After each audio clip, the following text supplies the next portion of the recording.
بسم اللہ الرحمن الرحیم۔ السلام علیکم ورحمۃ اللہ وبرکاتہ۔ میں ہوں محمد صادق شاہ اور آپ دیکھ رہے ہیں صادق ٹی وی یوٹیوب چینل۔ حضرت سیدنا حسین رضی اللہ تعالیٰ عنہ کا تذکرہ ہو رہا ہے، اور آج اس تذکرے میں شامل ہے کہ سیدنا حسین رضی اللہ تعالیٰ عنہ کے زندگی کے نمایاں کارنامے کون سے ہیں، اور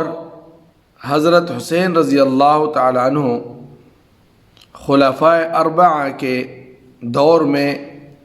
کس کس حال میں تھے اور کیا کیا ان کی مصروفیت اور اس دور میں ان کی کیا کارنامے تھے، اور خصوصاً حضرت امیر معاویہ رضی اللہ تعالیٰ عنہ کے ساتھ اور حضرت عثمان غنی رضی اللہ تعالیٰ عنہ کے ساتھ اور یزید کے ساتھ ان کے تعلقات آپس میں کیا تھے۔ سیدنا ابوبکر صدیق رضی اللہ تعالیٰ عنہ اور سیدنا عمر رضی اللہ تعالیٰ عنہ کے دور میں تو سیدنا حسین رضی اللہ تعالیٰ عنہ عہد طفولیت میں تھے، بچپن میں تھے، لیکن سیدنا عثمان رضی اللہ تعالیٰ عنہ کے دور میں عہد جوانی میں قدم رکھتے ہی سیدنا حسین تمام نمایاں غزوات اور جہادی مہم میں شامل رہے۔ اس وقت یعنی خلافت عثمانیہ کے وقت حضرت حسین رضی اللہ تعالیٰ عنہ بالکل نوجوان تھے، اور تمام غزوات اور جہادی مہم جتنی بھی تھی اس میں وہ شامل رہے۔ چنانچہ خلافت عثمانی کے دور میں سیدنا حسین رضی اللہ تعالیٰ عنہ نے غزوہ تبرستان میں شرکت کی، جس کی امارت سعید بن العاص کے ہاتھ میں تھی، جو اس وقت کوفہ کے گورنر تھے۔ اسی طرح سیدنا عثمان رضی اللہ تعالیٰ عنہ نے جو فوج افریقہ روانہ فرمائی، سیدنا حسین رضی اللہ تعالیٰ عنہ اس میں بھی شامل تھے، اور افریقہ فتح ہونے تک دشمن سے لڑتے رہے۔ طرابلس میں رومیوں کے خلاف برسر پیکار رہے، جبکہ سبطلہ کے حاکم جرجیر کی 1.5 لاکھ فوج سے جہاد کیا اور فتح مند ہوئے۔ قفصہ کی جنگ میں بھی تلوار کی جوہر دکھائے اور کمران رہے۔ اس کے بعد قلعہ عجم کے محاصرہ میں بھی سیدنا حسین رضی اللہ تعالیٰ عنہ کا برابر کا حصہ تھا۔ علامہ ابن خلدون کے مطابق، طریق ابن خلدون کے مطابق سیدنا حسین رضی اللہ تعالیٰ عنہ بہت سی مغربی جنگوں میں شامل رہے، جیسے کہ جہاد تبرستان کا ذکر گزر چکا، جو کہ 37 ہجری میں ہوا تھا۔ اس کے علاوہ خراساں، قومس، نہاون، جرجان، تمیسا، بحیرہ، دہستان اور ایسی متعدد جنگوں میں سیدنا حسین رضی اللہ تعالیٰ عنہ نے شرکت فرمائی، اور اللہ تعالیٰ نے ان تمام جنگوں میں مسلمانوں کو فتح اور نصرت سے ہمکنار کیا۔ یہ تمام فتوحات سیدنا عثمان رضی اللہ تعالیٰ عنہ کی عہد مبارک میں ہوئی۔ سیدنا عثمان رضی اللہ تعالیٰ عنہ کے آخری دور میں آپ ان حضرات میں شامل تھے جو کہ پہرادار کی حیثیت سے سیدنا عثمان رضی اللہ تعالیٰ عنہ کے دروازے پر تعینات تھے، یعنی ان کو خاص مقام حاصل تھا قربت کا حضرت عثمان رضی اللہ تعالیٰ عنہ کے ساتھ۔ اور بلوائیوں سے سیدنا عثمان رضی اللہ تعالیٰ عنہ کی حفاظت کرتے ہوئے شدید زخمی بھی ہوئے۔ جب بلوائی حضرت عثمان رضی اللہ تعالیٰ عنہ کو شہید کرنے آئے تو مزاحمت میں سیدنا حسین کی طرح سیدنا حسن اور سیدنا مروان بھی بلوائیوں سے سیدنا عثمان کی حفاظت کرتے ہوئے زخمی ہوئے تھے۔ سیدنا علی رضی اللہ تعالیٰ عنہ کی دور میں مسلمانوں کی باہمی خانہ جنگی کی وجہ سے کفار کے خلاف جہاد نہ ہو سکا۔ خلافت علی رضی اللہ تعالیٰ عنہ کی وقت مسلمانوں کی باہمی جو ہے آپس میں جو مشاجرات تھے، ان کی وجہ سے کفار کے خلاف جہاد نہ ہو سکا، تو اس عہد میں دوسرے مسلمانوں کی طرح آپ کا بھی کسی بھی جہاد میں شامل ہونے کا امکان نہیں رہتا۔ البتہ سیدنا معاویہ رضی اللہ تعالیٰ عنہ کے دور میں جب فتوحات اسلام اور جہاد کا پھر سے آغاز ہوتا ہے تو سیدنا حسین رضی اللہ تعالیٰ عنہ کی پوری حمایت و موجودگی ان فتوحات و جہاد میں شامل رہتی ہے۔ جہاں پہ کفار کے خلاف اسلام کی فتوحات ہو،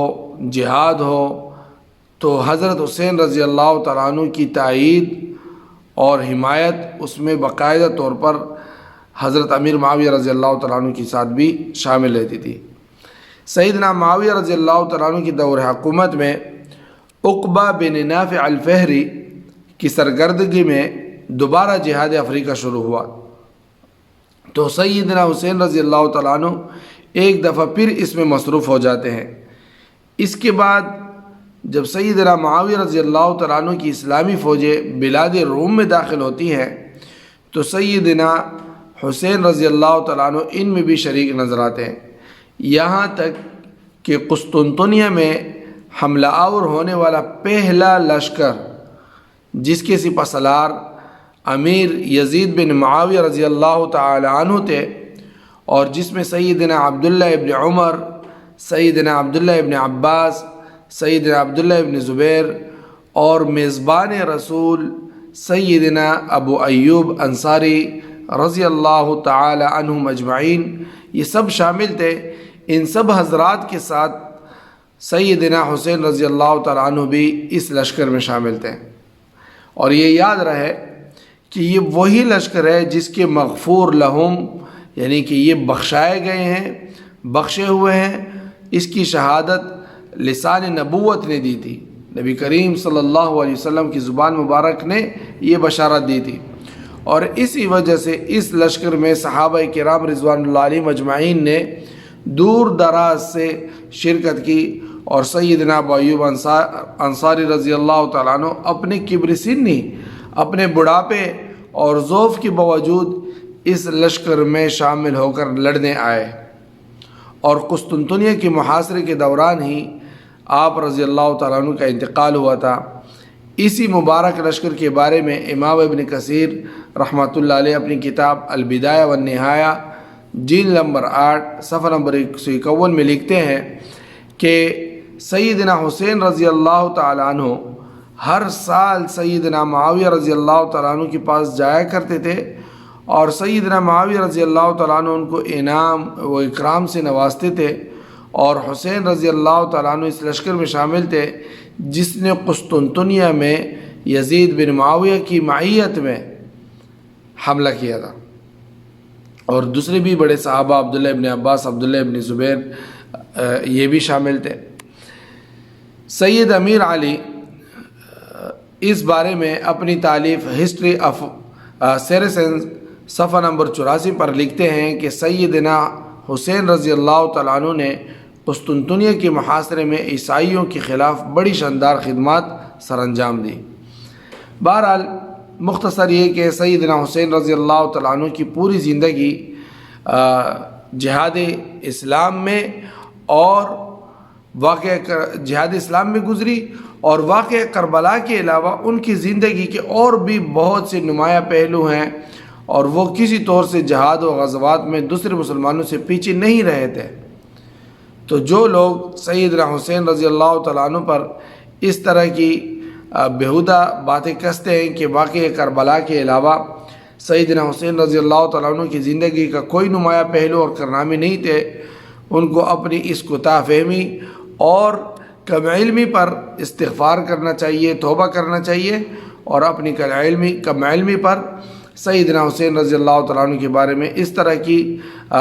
جو ہے زبان درازی سے توبہ کرنی چاہیے۔ تو حضرت حسین رضی اللہ تعالیٰ عنہ کی یقیناً ہر طرف میں ان کے زندگی کے نمایاں کارنامے ہیں، لیکن کچھ لوگوں کی وجہ سے کہ ان کی مظلومیت کو زیادہ بیان کیا گیا اور ان کے زندگی کے جو نمایاں پہلو تھے وہ بالکل پردے میں چلے گئے، تو ہم نے چاہا کہ اس کو بھی بیان کیا جائے تاکہ پتہ چلے کہ حضرت حسین رضی اللہ تعالیٰ عنہ اپنی زندگی میں کیسے تھے اور ان کے کارنامے کیا تھے۔ السلام علیکم ورحمۃ اللہ وبرکاتہ۔ دوستو صادق ٹی وی کو سبسکرائب کرنا مت بھولیے، ویڈیو کو لائک کریں، شیئر کریں اور کمنٹ سیکشن میں اپنے رائے کا اظہار ضرور کریں۔